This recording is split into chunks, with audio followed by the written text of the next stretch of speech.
राधे राधे दोस्तों, कैसे हैं आप सब लोग। मैं बहुत अच्छी हूँ। आशा करती हूँ आप लोग भी सब बहुत अच्छे हैं। तो भाद्र महीने की आखिरी प्रदोष व्रत बुधवार के दिन आ रहा है और गणपति भगवान का समय चल रहा है, यानी कि गणेश चतुर्थी से लेकर गणेश चतुर्दशी तक, यानी कि अनंत चतुर्दशी तक इस 10 दिन का समय जो होता है गणेश जी की होती है। इसी समय बुधवार के दिन प्रदोष व्रत पढ़ना बहुत ज़्यादा मायने रखती है, बहुत खास हो जाता है इस व्रत का। ठीक है। प्रदोष व्रत में भगवान शिव जी की शिवलिंग की पूजा माता पार्वती सहित भगवान गणेश जी के साथ किया जाता है। तो इस प्रदोष व्रत में हमें क्या क्या सामान चाहिए, चलिए देख लेते हैं। फूल, समी के पत्ते, बेलपत्र, धतूरा वगैरह भगवान शिव जी की प्रिय कोई भी वस्तु आप ले लीजिए। इसके बाद देखिए गुलाल, चंदन, माता के लिए हल्दी, कुमकुम, इत्र, थोड़ा सा जनेऊ ले लेंगे और अक्षत ले लेंगे, वस्त्र स्वरूप कलावा ले लेंगे और अगर आपके पास रुद्राक्ष की माला है तो रुद्राक्ष की माला ले लीजिए। इसके बाद आप भोग प्रसाद ले लीजिए, जल ले लीजिए, अभिषेक के लिए विशुद्ध जल ले लीजिए, कच्चा दूध ले लीजिए या पंचामृत, साथ में मुख शुद्धि के लिए थोड़ा सा लौंग इलायची। तो इन सभी सामान एकदम मिनिमम सामान आपको दिखा रही हूँ, जितना सामान से आप प्रदोष व्रत का पूजा बहुत अच्छे से कर सकते हैं। ठीक है। देखिए बुध प्रदोष व्रत है, विशेष मनोकामना के लिए भगवान को हरा मूंग चढ़ाया जाता है। तो अगर आपके पास कोई विशेष मनोकामना है तो आप भगवान शिव जी को और गणपति भगवान को हरा मूंग, जो एकदम पूरा मूंग आता है ना ग्रीन कलर का, वो मूंग जरूर चढ़ाए। तो इस बार प्रदोष व्रत जो होता है ना 27 तारीख को मनाया जाएगा। उदय तिथि के हिसाब से भी 27 तारीख होगा और पूरा समय हमारे प्रदोष यानी कि त्रयोदशी का जो पूरा तिथि है वो हमें 27 तारीख को मिल रही है। बुधवार के दिन आया है तो बहुत बहुत ज़्यादा खास है, खास करके बच्चों के लिए। जिन बच्चों की बुद्धि का थोड़ा दिक्कत है, बोलने में थोड़ा प्रॉब्लम है, वाणी का थोड़ा दिक्कत है, ऐसे बच्चों के लिए विशेष रूप से माताओं को इस व्रत को धारण करना चाहिए। ठीक है। भगवान शिव जी को अलग अलग चीज़ों से अभिषेक किया जाता है, अलग अलग मनोकामनाओं के लिए। जैसे हमने अगर आपके पास कुछ भी नहीं है तो आप सिर्फ शुद्ध जल से भी अभिषेक कर सकते हैं। उससे भी भगवान शिव जी अगर दिल से पूजा करते हैं तो वो पूजा भी मान्य होता है। दूध से स्नान करवाने से संतान संबंधी बहुत ज़्यादा प्रॉब्लम सारे सॉल्व हो जाता है। संतान संबंधी बहुत प्रॉब्लम का सलूशन मिल जाता है। पंचामृत से स्नान कराने से अपना सारा मनोकामनाएं पूर्ण होते हैं। अगर आप लक्ष्मी प्राप्ति के लिए चाहते हैं तो आप गन्ने के जूस से, गन्ने का जो रस आता है उससे स्नान कराएं, इससे लक्ष्मी प्राप्ति होती है। तो अलग अलग चीज़ों से आपको स्नान करानी है, अभिषेक करना है, फिर शुद्ध जल से स्नान कराना है। शुद्ध दर स्नान कहते हैं इसको। चंदन से भगवान को स्नान करने से मन की तृप्ति मिलती है, मन को शांत होता है।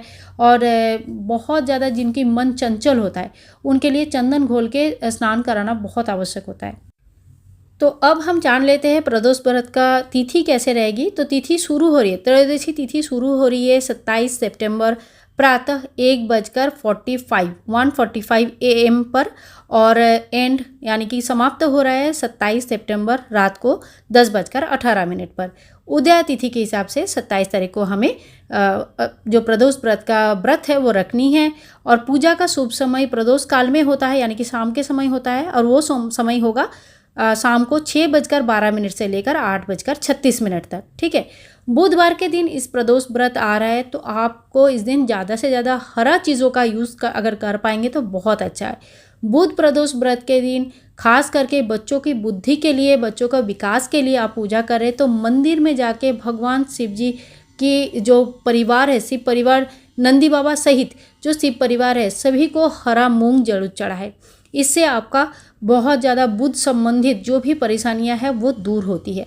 और इस दिन एक बात का ध्यान रखें, इस दिन मंदिर में सबसे पहले जाके आप एक घी की दीपक का दीपदान करनी है, घी के दीपक प्रज्वलित करनी है और साथ में आपको हरा मूंग, ग्रीन कलर का जो पूरा मूंग आता है बिना टूटा हुआ, उस मूंग को चढ़ानी है। ठीक है। बहुत ही आसान उपाय है, बस अपने पूरे मन के साथ, श्रद्धा के साथ करिए।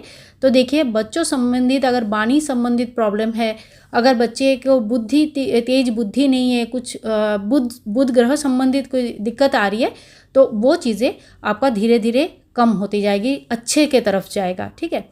अब भगवान शिव जी के ऊपर हम चंदन से त्रिपुंड बनाएंगे। त्रिपुंड भगवान को बहुत प्रिय होता है। भगवान शिव जी के सभी सेवक को आपने देखा है कि कपाल में एक बड़ा अच्छा सा त्रिपुंड बनाकर रखते हैं। तो हमने, शिवलिंग हमारा छोटा सा है तो हमने इस तरह से बनाया है। अगर मंदिर में जाएंगे तो 3 उंगली को एक साथ चंदन में डुबा के, जो पहला 3 उंगली है, छोटी वाली उंगली नहीं, छोटी वाली उंगली छोड़ के जो पहला 3 उंगली है उनसे आपको त्रिपुंड ड्रॉ करना है, ठीक है। और उसी से बच्चों को तिलक भी करनी है। इससे बच्चा बहुत अच्छा आपका बात मानते हैं, बुद्धि तेज होती है, बहुत अच्छा रहता है। तो इस बात का अगर उपाय कर पाएंगे तो कर लीजिए, ठीक है। माता को हम सिंदूर लगाएंगे, भगवान गणेश जी को सिंदूर लगाएंगे, हल्दी लगाएंगे, और शिव जी को और सर्प देवता को, नाग देवता को हम चंदन का तिलक लगाएंगे। सर्प देवता को हल्दी और कुमकुम भी लगाएंगे, ठीक है।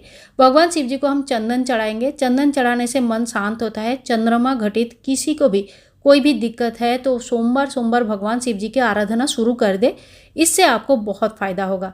चंद्रमा गड़बड़ रहता है ना तो मन शांत नहीं होता है, कहीं एकाग्रता नहीं होता है, कोई भी चीज़ में आपका मन नहीं लगता है। तो ऐसे में भगवान शिव जी की सोमवार सोमवार आप जरूर जो है ना पूजा कर लीजिए। चंद्रमा का स्वामी, सभी ग्रह का सब स्वामी महाकाल भगवान जो भोलेनाथ है, तो सभी का शांत करने का एकमात्र उपाय होता है भोलेनाथ। अब जो है समय, जो बेलपत्र है, समी के पत्र है, इस सभी में मैंने चंदन लगा लिया। चंदन घोल के मैं रखती हूँ छोटी सी एक कटोरे में, उससे मैंने चंदन लगा लिया। और जो बेलपत्र के डंठल है वो मैंने पहले ही काट के तैयार करके रखा था। ओम नमः शिवाय इस मंत्र को बोलते हुए भगवान शिव जी को, माता पार्वती को, गणेश जी को, सभी को हम बेलपत्र चढ़ाएंगे, समी के पत्र चढ़ाएंगे। कहते हैं कि एक समी का पत्र 100 बेलपत्र के समान होता है। तो इसीलिए अगर समी का पत्र आपको मिल जाता है तो ज़रूर चढ़ाए, बहुत अच्छा रहता है। सभी को चढ़ाएंगे, पूरा शिव परिवार को चढ़ाएंगे। नंदी बाबा अगर आपके पास विराजमान है तो नंदी बाबा का भी पूजन इस दिन जरूर करें। भगवान शिव जी की सबसे प्रिय भक्तों में से सबसे ऊपर जो सबसे पहला नाम आता है वो नंदी बाबा है। और नंदी बाबा के कानों में आप अपनी इच्छा अगर बोलते हैं तो वो इच्छा भगवान शिव जी तक पहुंचाने का दायित्व नंदी बाबा लेते हैं।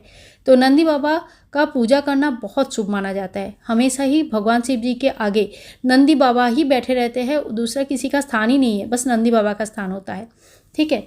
अब भगवान का हम पंचोपचार पूजा करेंगे।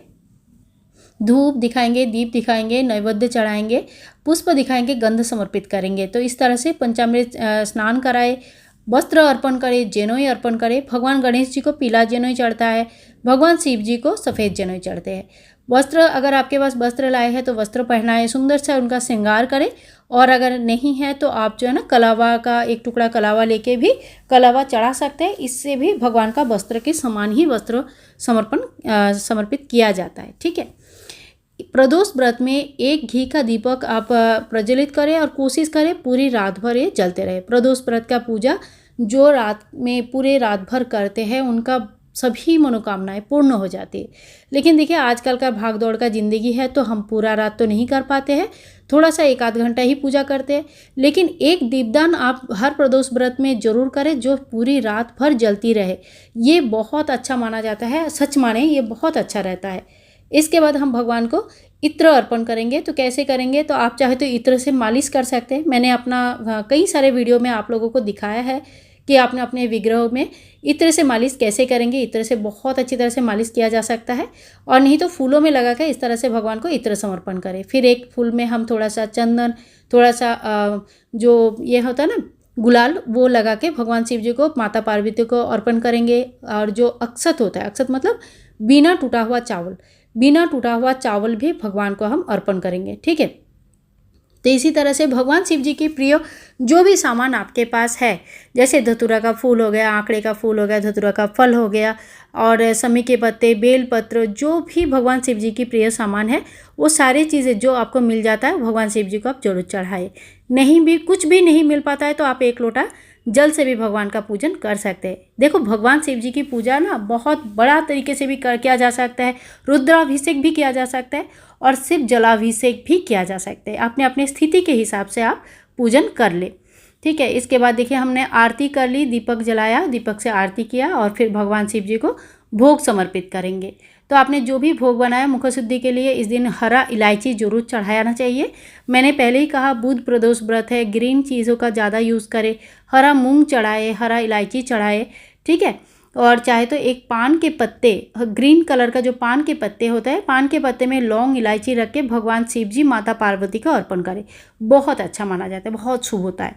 तो और बाकी अपना जो भी पूजा में रही कमी हो जाता है उसके लिए क्षमा प्रार्थना करें। थोड़ा सा दक्षिणा आपको पूजा में जरूर चढ़ाना चाहिए।